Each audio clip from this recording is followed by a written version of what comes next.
Bonjour tout le monde, bienvenue à En Voiture. Cette semaine, je vais vous parler de rumeurs et nouvelles. On va regarder une vidéo d'un rassemblement de Corvettes qu'on a eu. J'en parlerai un petit peu plus tantôt. Et les rumeurs et nouvelles. Commencer avec rumeurs et nouvelles, je vais vous parler en débutant des voitures à hydrogène. On en entend parler, il y en a quelques modèles sur le marché, dont Toyota et Hyundai, mais il y a quand même certaines personnes disent que l'hydrogène, c'est l'avenir. On peut quand même y mettre un bémol. Hein. Dans la dernière campagne électorale, il y a un parti qui en a fait la promotion. Mais la première problématique de l'hydrogène, c'est la manière dont il est produit. Pour être propre, l'hydrogène doit être vert, c'est-à-dire produit avec de l'électrolyse. Le problème, c'est que ce moyen de production est très gourmand en énergie, avec de nombreuses étapes pour que son énergie puisse faire avancer un véhicule au bout de la chaîne. L'efficacité énergétique d'une voiture électrique est d'environ 60 à 80 quant à celle à l'hydrogène est de 10 à 30 L'hydrogène a quand même de l'avenir. Bien entendu, un vecteur d'énergie, c'est sûr que ça peut être intéressant. On s'en servira massivement pour les transports lourds, pour lesquels les batteries au lithium ne sont pas pour le moment encore adaptées. C'est le cas, par exemple, de l'aviation, secteur maritime ou encore du transport terrestre avec des camions de très longue distance. Mais pour tous les secteurs dans lesquels la batterie lithium est adaptée, l'hydrogène ne le sera pas jamais, car trop gourmand en énergie et en plus d'avoir un potentiel réchauffement climatique plus élevé que le CO2 en cas de fuite. Bon, là, on se met à gérer les fuites, c'est beaucoup, là. Donc, il ne faut pas s'attendre que nos voitures personnelles, en tout cas dans un avenir à court, moyen terme, on est vraiment, il y en existe, là, mais c'est très, très explosif. Fait que c'est pas évident là, que c'est une solution, même s'il existe des modèles, là, c'est pas une solution miracle. C'est sûr qu'ici au Québec, on peut faire de l'hydrogène propre avec l'hydroélectricité, mais c'est ça. Je voulais juste faire une petite mise au point, là, parce que certaines personnes pensent que c'est la révolution. Changement d'à propos, Toyota est l'entreprise la plus endettée au monde. Qui l'eût cru, hein? La plus récente donnée de Stock APPS, c'est une compagnie qui vérifie l'état financier de certaines compagnies, révèle que Toyota a non seulement dépassé Volkswagen pour le constructeur automobile le plus endetté, mais qu'elle devient l'entreprise la plus endettée du monde. Pour l'année fiscale 2021-2022, le géant japonais aura accumulé une dette nette de 186 milliards. Évidemment, il peut être normal pour une grosse corporation d'enregistrer des dettes élevées, surtout dans le secteur automobile, par les temps qui courent. Plusieurs constructeurs ont récemment investi en grandes pompes pour s'adapter à l'électrification. Ces endettements deviennent toutefois problématiques lorsqu'ils surpassent les actifs. Un tel scénario positionne une entreprise à risque élevé de faillite si elle devait se buter à un obstacle financier, une réduction de ses profits par exemple. Toyota n'est pas nécessairement dans une mauvaise situation, il faut se le dire. Certes, il est vrai que le constructeur demeure à risque de volatilité des taux d'intérêt. Et les taux d'intérêt actuellement sont partout dans le monde, ils explosent, on devrait dire. Mais selon son bilan financier de 2021-2022, elle a quand même un actif de 224 milliards. Je vous ai dit tantôt qu'elle avait une dette de 186 milliards, donc c'est positif quand même. Toyota demeure profitable. À titre indicatif, pour l'instant, pour cette année, on a déjà déclaré 600 millions supplémentaires de profit. Puis l'année n'est pas finie. Donc, Toyota est rentable, Toyota fait de l'argent, oui, mais ils ont beaucoup de dettes, donc c'est à faire attention. Puis, un petit peu dans la même optique, Toyota veut redémarrer son programme de véhicules électriques. On veut dire quoi là-dedans? On sait que Toyota, dans les véhicules électriques, là, il n'est pas très, très pionnier. Il suit de près ou de loin l'évolution. Il voulait beaucoup se concentrer sur les hybrides, très fort en hybride, des très bons hybrides que les gens apprécient. Sauf que l'électrification de l'automobile, c'est pas ça ne reculera pas, là. Puis là, eux, ils ne sont pas dans la danse. Je vais vous lire ce qui a été annoncé. Considérant l'ampleur du faux départ qu'a connu la marque avec le lancement raté du BZ4X qu'on vous a présenté, qu'on avait vu au Salon de Québec, nous serions menteurs de vous dire que nous sommes surpris. Mais la nouvelle va plus loin. Toyota aurait interrompu certains travaux sur les projets de véhicules électriques existants et la compagnie se prépare à déployer pas moins de 38 millions de dollars américains pour remettre la filière électrique sur les rails. C'est un revirement majeur pour le géant japonais. Tout est remis en question. Un groupe de travail au sein de Toyota a été chargé de présenter d'ici le début de l'année prochaine, quelques mois, là, 2023, des plans d'amélioration de sa plateforme électrique existante ou d'une nouvelle architecture. Ont déclaré 4 personnes de Toyota. Dans l'intervalle, Toyota a suspendu les travaux sur certains des 30 projets de véhicules électriques annoncés en décembre dernier, en 2021, qui, selon les sources et un document examiné par Reuters, une compagnie là, qui vérifie ces choses-là, comprend le multisegment Toyota Compact Cruiser et Crown électrique. Reculer pour mieux se relancer. Cette refonte va paralyser pour un certain temps les projets de Toyota. Toutefois, cette remise en question et un plan plus agressif donnent une chance à Toyota de rivaliser avec un processus de fabrication plus efficace et feront plaisir à tous ceux qui ont mentionné que Toyota était trop lent dans son approche de l'électrification. C'est clair, Toyota n'est pas au diapason actuellement. Dans le cadre de cette révision, Toyota envisage un successeur à cette technologie sous-jacente aux véhicules électriques appelé TNGA, dévoilé en 2019. Cela permettrait à Toyota de réduire les coûts selon les personnes interrogées. Donc, c'est ça. Toyota est en train de tout revoir son programme électrique. On va s'attendre à des nouvelles annonces, possiblement aussi avec ça des retards de projets. Donc, si on prend une pause, on dit, bon, ben qu'est-ce qu'on fait, qu'est-ce qu'on garde, qu'est-ce qu'on change, ça ne gagnera pas de temps nécessairement dans la présentation de nouveaux véhicules électriques. Par contre, ce que ça va donner à Toyota, ça va donner le temps de sortir des véhicules plus adaptés, moins dispendieux à produire, possiblement même moins dispendieux pour le consommateur et des meilleures marges de profit aussi. Donc, Toyota, conscient de son problème, dans l'électrification de ses véhicules. On va suivre ça, on s'en reparlera lors de la saison prochaine. Là, on aura déjà un an de fête et il y aura sûrement des choses à annoncer. Restez avec Toyota. Toyota a présenté un nouveau véhicule, le Crown. Le nom avait disparu du paysage nord-américain en 1972. Fait que son retour ne devrait pas créer aucune controverse. Nous avons assisté au cours des dernières années au retour de nombreux noms à travers l'industrie. Si nous avions eu à parier sur un qu'on ne reverrait jamais, le nom de Crown chez Toyota aurait sûrement été dans la liste. Ou pas du tout, car les plus jeunes ne s'en seraient même pas souvenus.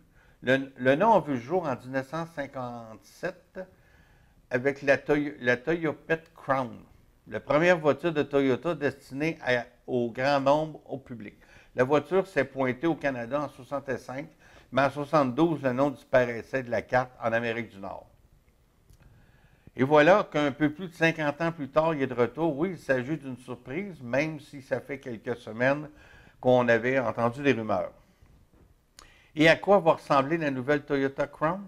Autre surprise, on n'a pas droit à un VUS, qui est surprenant parce qu'actuellement, les constructeurs automobiles en ont que pour les VUS, mais bien de ce qu'on décrit comme une berline. Cette dernière est un peu plus haute sur pattes, qui donne un petit look VUS, plus ou moins. Va proposer la traction intégrale, mais n'empêche qu'elle est plus près d'une voiture que d'un utilitaire. Fait amusant, en 2008, lorsque Toyota avait présenté la première génération du Venza, elle disait avoir réinventé l'automobile alors qu'on nous proposait dans les faits un utilitaire. Là, l'expression serait plus appropriée dans le cas de la Crown. 2 moteurs hybrides et 3 versions. La Crown va se décliner de différentes façons et entre autres fait inusité de 2 manières en hybride. Au menu, on va retrouver 3 déclinaisons XLE, Limited et Platinum. Pour ce qui est des motorisations, les deux approches vont prendre la forme de la 4e génération du système hybride de Toyota, ainsi que de la variante Performance Max, avec des transmissions CVT, un 4 cylindres turbo de 2,4 litres, une boîte automatique à 6 rapports aussi, jumelée, mais pas une CVT. La consommation moyenne du modèle est évaluée à 8,4 litres au 100. Dans le cas du système plus conventionnel, la moyenne sera de 6,2. Cette fois, le moteur sera un 4 cylindres 2,5 litres et une boîte CVT. Donc, beaucoup de choix de motorisation, encore là, des hybrides. Ce que je disais tantôt, Toyota, si on veut un hybride, Toyota est vraiment en avant de tout le monde, mais pour se rendre compte que le marché va dans le 100% électrique. On voit le véhicule, il est quand même assez beau ici, en rouge, avec le capot noir et le toit. Là, ça fait quand même assez, pour un véhicule intermédiaire, ça fait un petit look sportif intéressant. Au mois de décembre dernier, le gouvernement fédéral a mis une taxe sur les véhicules de luxe d'une valeur de 100 000 et plus. C'est rentré en vigueur le 1er septembre. En résumé, cette taxe s'applique sur le montant de la valeur d'un véhicule avant TPS, TVQ. La taxe appliquée est le montant le plus bas, c'est là que c'est différent, de 2 scénarios. 20 de la portion du prix qui excède 100 000 ou encore 10 de la valeur totale du véhicule. Donc, c'est un calcul à faire selon la valeur du véhicule. Il faut également mentionner que les améliorations faites au véhicule, et c'est là que ça me fait sourire un peu, pendant une période de 12 mois suivant l'achat sont également taxables. Donc, dans les 12 mois, si on met des pneus haute performance, un système d'échappement plus agressif ou toute autre chose susceptible d'améliorer le véhicule, ça aussi, ça serait taxable. Là, j'ai bien de la misère à comprendre comment le gouvernement va réussir à suivre tout ça, de dire, bon, tu as acheté un véhicule, ici je vous présente un gros SUV Cadillac, et tu as changé les jantes de roue, et tu as changé les pneus, tu as grossi ça, ça t'a coûté près de 9 000 $. Donc, ce 9 000 $-là, je vais te le retaxer. Puis, si ce n'est pas sur le contrat de vente, j'ai comme l'impression que ça va devenir, ça va prendre des centaines de fonctionnaires pour suivre ça. C'est à peu près impossible. Je vous ai parlé de véhicules hydrogène, mais il y a aussi le solaire. Je vous présente une voiture qui est capable de rouler 2 mois sans recharge. Après 6 années de travail, la firme hollandaise Lightyear One annonce enfin la commercialisation de sa première voiture solaire, la Lightyear Zero, qui sera livrée au premier client dès novembre 2022. On y est. Son prix à revente donne des coûts de soleil, 250 000 €. C'est le début d'une nouvelle ère et pour l'instant, le futur de la mobilité solaire n'est pas pour toutes les bourses. En 2019, le constructeur avait révélé qu'il planchait sur une voiture solaire. Le prix est estimé à 149 000 €. Donc, on se rend compte que de 2019 à 2022, il y a une augmentation de 50 000 €. Le 9 juin 2022, les Hollandais ont annoncé l'arrivée sur les routes dès la fin de l'année du premier modèle solaire. Un zéro pour zéro émission. La production qui sera effectuée par le sous-traitant finlandais Valmet Automotive. On connaît Valmet, là. On a vu des tracteurs ici déjà avec cette nomenclature-là il y a quelques années. Débutera dès cet automne et les premiers véhicules devraient arriver dans les garages des conducteurs d'ici novembre. Seulement 946 exemplaires seront fabriqués et vendus, à ce que je vous disais, 250 000 €. Donc, c'est 100, non, c'est pas 50 000 de plus, c'est 100 000 € de plus parce que c'était 149 000 le prix prévu au début. Mais quand même impressionné qu'on va réussir à écouler 946 véhicules à 250 000 €. 250 000 €, vite, là, c'est au-dessus de 300 000 $ canadiens. C'est quand même spécial, là. Donc, on a le look du véhicule aussi, il est très, très, très spécial. Maintenant, je vais vous parler de Rivian. J'en ai parlé une couple de fois.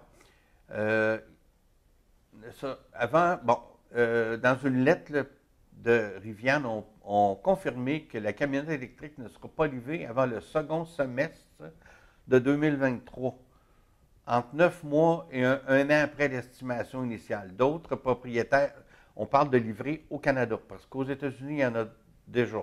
Donc, plusieurs personnes sont déçues, parce qu'une camionnette qui a quand même beaucoup de popularité aux États-Unis, c'est nouveau, mais ça fonctionne bien. Donc, pas de véhicule Rivian, tant la camionnette que le SUV. Cette semaine, on a eu droit à un test de remorquage du F-150 Lightning. C'est la version électrique qui a été faite par M. Antoine Joubert. Antoine est un chroniqueur automobile connu au Québec. Il travaille sur le guide de l'auto, des émissions à TVA aussi. Fait que sur son blog, sur Facebook, il y avait un F-150 électrique avec une batterie de 131 kW. Donc, avec une charge de 6600 livres, ça sera quoi l'autonomie? L'autonomie du véhicule, c'est 515 km. C'est ça que le véhicule est, mais sans la charge. Donc, on voit ici la camionnette avec une remorque et un Bronco en arrière. Donc, c'est 6600 livres.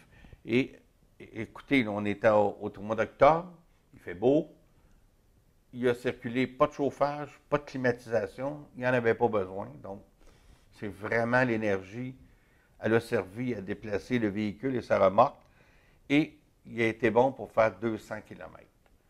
200 km, il restait une cinquantaine de kilomètres d'autonomie. C'est toute une drop par rapport à 515.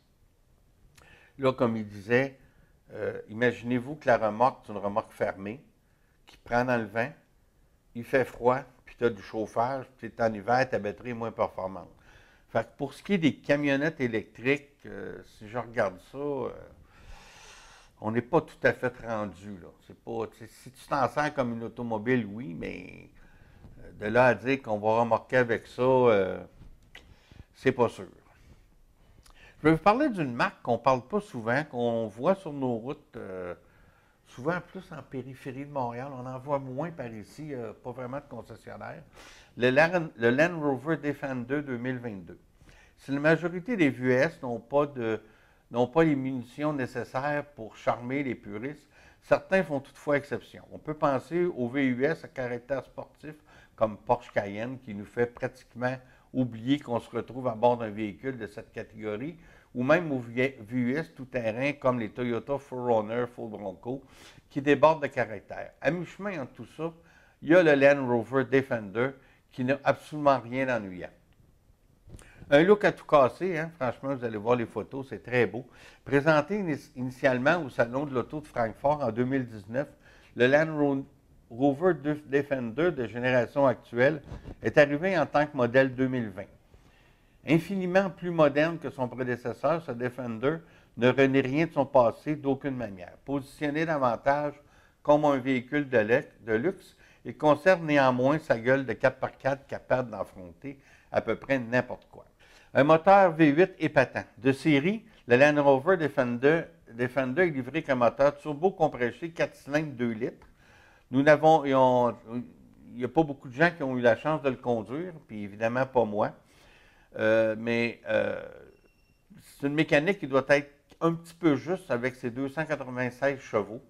Mais au catalogue, on retrouve également un 6 cylindres en ligne de 3 litres qui jouait à la fête d'hybridation légère pour un départ fulgurant et de la turbocompression pour ne jamais manquer de puissance, développant 385 chevaux, 406 livres de couple.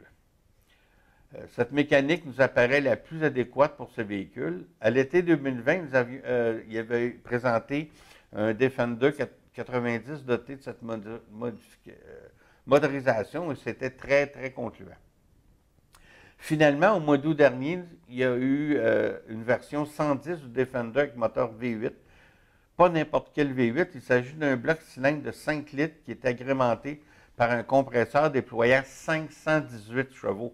Donc, si on compare avec les 296 du moteur de base 4 cylindres, c'est toute une différence. 461 livres de coupe, Cette mécanique ne demande qu'à s'exprimer et à rugir. C'est particulièrement agréable. Et quant aux accélérations, bien évidemment, elles sont très franches. On voit le véhicule ici, là, c'est en édition noire, c'est tout un véhicule. Maintenant, on va passer, parler un petit peu de la compagnie Apple qui veut aussi construire des Tesla, qu'on dit. L'année dernière, le fabricant d'iPhone, Foxconn, qui fabrique les iPhones, a annoncé qu'il allait se lancer dans la fabrication de véhicules électriques avec une nouvelle société appelée Foxtron, qui a présenté 3 concepts. Depuis lors, l'entreprise a peaufiné ses scénarios en collaborant davantage avec des géants du secteur, notamment un design avec Pininfarina, le fameux designer italien, pour rédiger ces nouveaux modèles. Et bien que la société soit encore très récente dans ce secteur, la progression de la compagnie est très rapide. On vise toujours plus haut. J'espère qu'un jour, nous pourrons fabriquer des voitures Tesla pour Tesla, a déclaré le PDG de la compagnie, Foxconn, ajoutant que l'entreprise vise 55% de part de marché mondial de la fabrication de véhicules électriques d'ici 2025. 2025, c'est dans pas long. Mais pourquoi la société veut-elle construire les Tesla Model S du futur si elle a déjà ses propres voitures en projet? Les voitures Foxconn présentées sont le fruit du savoir-faire et une vitrine de leur technologie. Mais Foxconn n'est pas une compagnie automobile. Elle a besoin d'un constructeur pour concrétiser son savoir-faire et Tesla est un partenaire idéal. Mettre 2 forces en commun, c'est un peu l'idée. Est-ce que Tesla est intéressée? Bien sûr, elle possède ses propres usines, mais Tesla est sans doute plus qu'une entreprise technologique qu'une entreprise automobile. Grâce à une meilleure supervision de la fabrication de Foxconn, Tesla pourrait améliorer ses normes de qualité. Donc, je pense que Tesla, il voit un avantage de s'associer avec un géant de la technologie.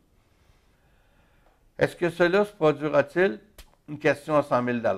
Mais on va suivre l'évolution, puis on vous tient au courant. Donc, c'est quand même des nouvelles assez surprenantes, là, des nouveaux joueurs dans le monde automobile. Mais l'électrique et l'électronification du véhicule automobile attirent les gens, attirent les compagnies. En août 1959, c'était le début de la marque Mini. Je vous en parle parce que je trouve ça intéressant. Avec la crise du canal de Suez en 1956, l'Égypte coupe les ponts avec l'Europe et rationalise le carburant. L'Europe fait rapidement face à des pénuries massives de carburant et Sir Leonard Lord, directeur de British Motor à l'époque, entreprit donc de construire une petite voiture économique à carburant pour concurrencer les voitures allemandes qui détenaient ses parts de marché. Grâce à ces efforts, British Motor Corporation, qui a été créée en 1952 dans le cadre d'une fusion entre Austin et Morris, a lancé la marque Mini en 1959. La Mini est devenue l'une des voitures les plus vendues en Europe et fait ses débuts sur le marché le 26 août 1959. Faire plus avec moins. Le projet est dirigé par Alec Isgonis, l'ancien ingénieur de chef de chez Morris, on se souvient, les Mini Morris dans l'époque, qui avait créé la Morris Minor. Lorsque le développement a commencé en 1957, il s'est déroulé dans le secret avec son nom de code ADO 15 pour Austin Drawing Office.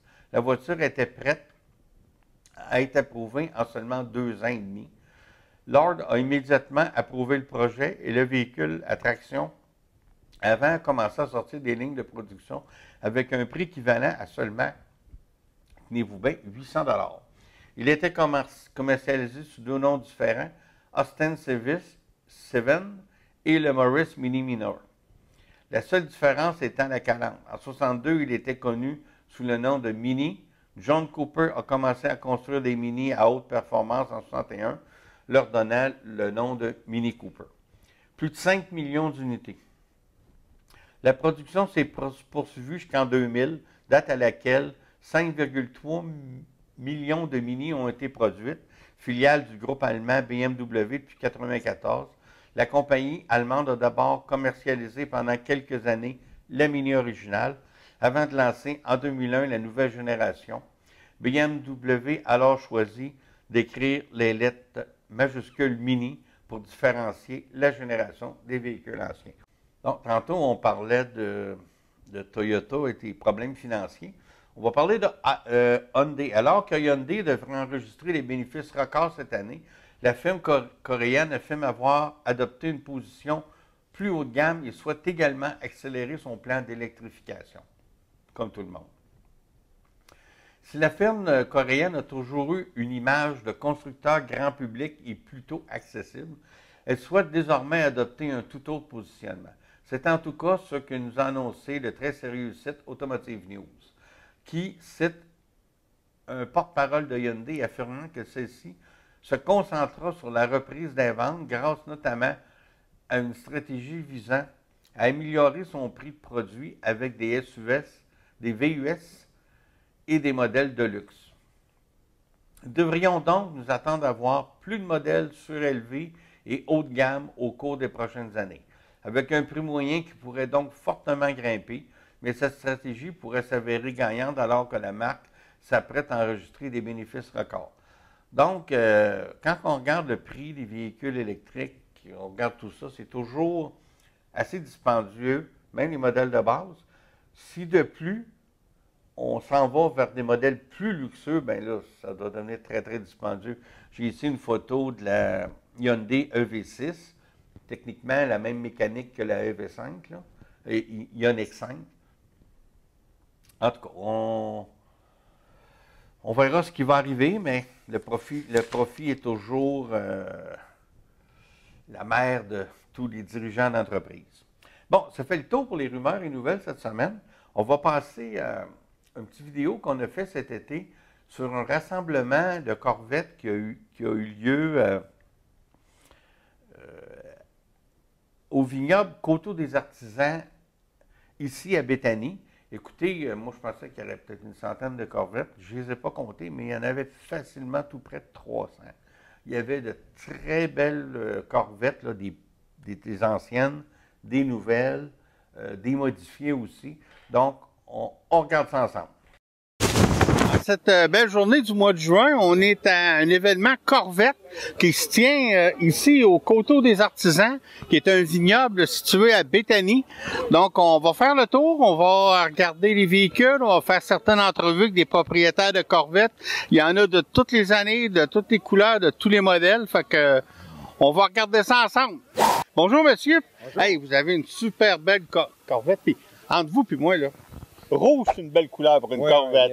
Il y en a des belles, mais rouge, me semble, il y a toujours un petit quelque chose. Rouge et noir, c'est vraiment beau. C'est une quelle année, la vôtre? 2000. C'est une 2000. Ouais. Donc, ça, quand on compte vite, elle a 22 ans. On dirait pas, hein? C'est doux, là. Ça...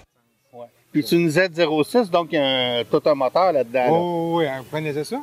Un peu. Ouais, c'est bon. On fait pas une émission d'automobile si on connaît pas ça du tout. Je suis pas un spécialiste de tous les marques, mais je reconnais des choses. Ouais, mettons que... Elle est plus puissante. Elle est plus puissante pas mal, hein? Ah ouais. Mais il y en a des plus puissantes que moi ici. Oh non, ben je sais bien, là, mais quand même, là... donc c'est une passion. Ouais, c'est un 6. 5.7. 5.7, ok. Je savais pas loin de 6, là. Ouais. C'est une Z06, mais c'est plus un 5.7 qui a été modifié qu'un vrai 6.2 de Z06. Ok, donc, ok. C'est sticker, j'ai mis Z06, mais c'est pas d'origine. Ok, ok. Ouais. Écoutez, je fais mon curieux un peu. Une Corvette comme ça, de 22 ans, qui est en superbe condition, ça vaut encore combien, grosso modo, sur le marché? 25 et 28 000. 25 et 28 000? Ouais, OK. Ouais. OK.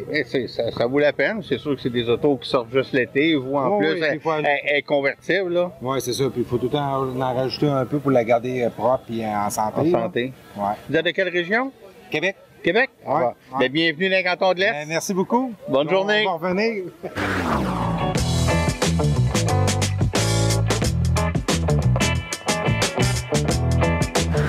Bonjour, monsieur. Bonjour. Votre nom, votre prénom? Pierre Lacerte. Pierre, vous avez une fameuse belle Corvette blanche et rouge. Ça se démarque. C'est une C7. Oui, donc, l'avant-dernière génération. C'est une quelle année? 2019. 2019.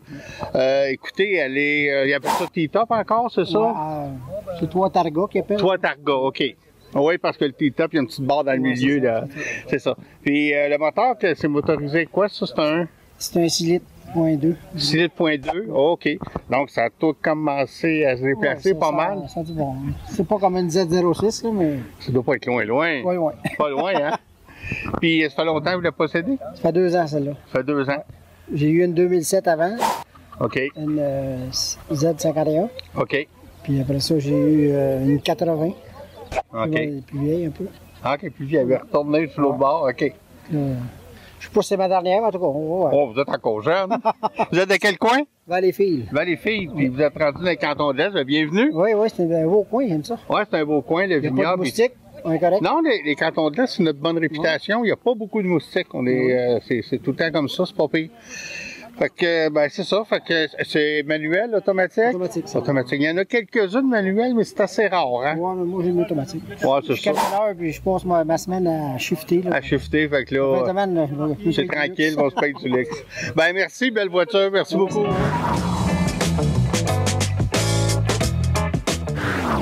Bonjour, je suis avec monsieur Denis Savoie. Denis Savoie. Écoute, vous avez une Corvette qui se démarque des autres. C'est une quelle année? 1970. 1970, elle est très propre, là, franchement. Oui, faites attention. Très attention, oui, elle est dans le garage. Je la frotte régulièrement, oui. C'est quoi le moteur qu'on a là-dedans? C'est un 350. C'est un small block qu'on appelle. Small block 350. Oui, 350, 300 force.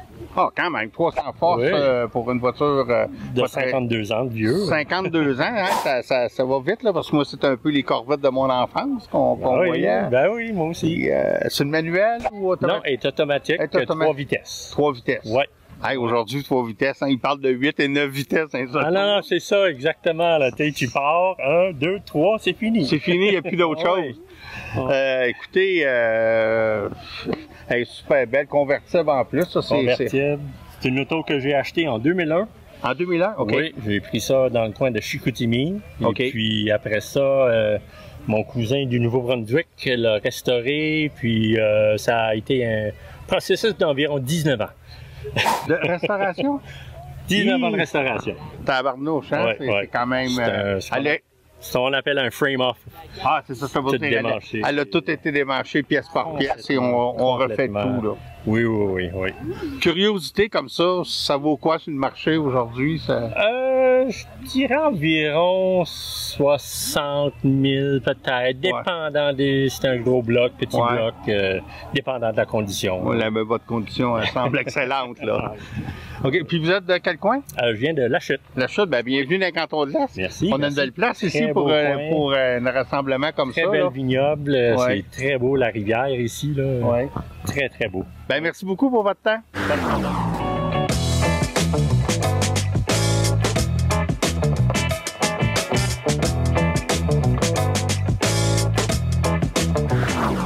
Hey, ici, on a une pièce exceptionnelle. Malheureusement, on n'a pas réussi à trouver le propriétaire de cette magnifique voiture.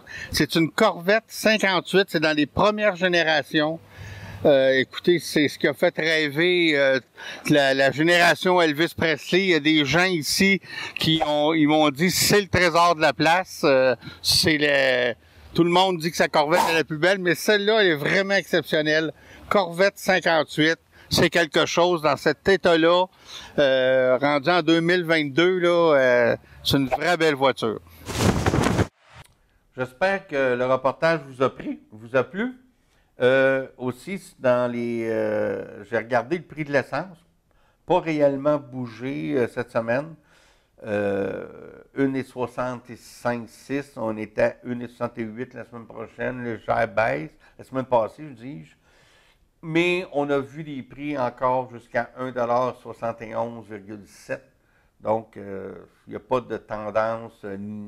C'est à peu près la stabilité là, pour le moment. À la même période, l'année passée, on était quand même à 1,44 $. Donc, quand on regarde ça, on se dit, on avait l'impression que c'était plus que ça, mais c'est la réalité du prix de l'essence. Bon, j'espère que cette série d'émissions-là vous a plu cette année. C'est la dernière émission de la saison. Donc, je vous dis bonjour, soyez prudents, à l'année prochaine.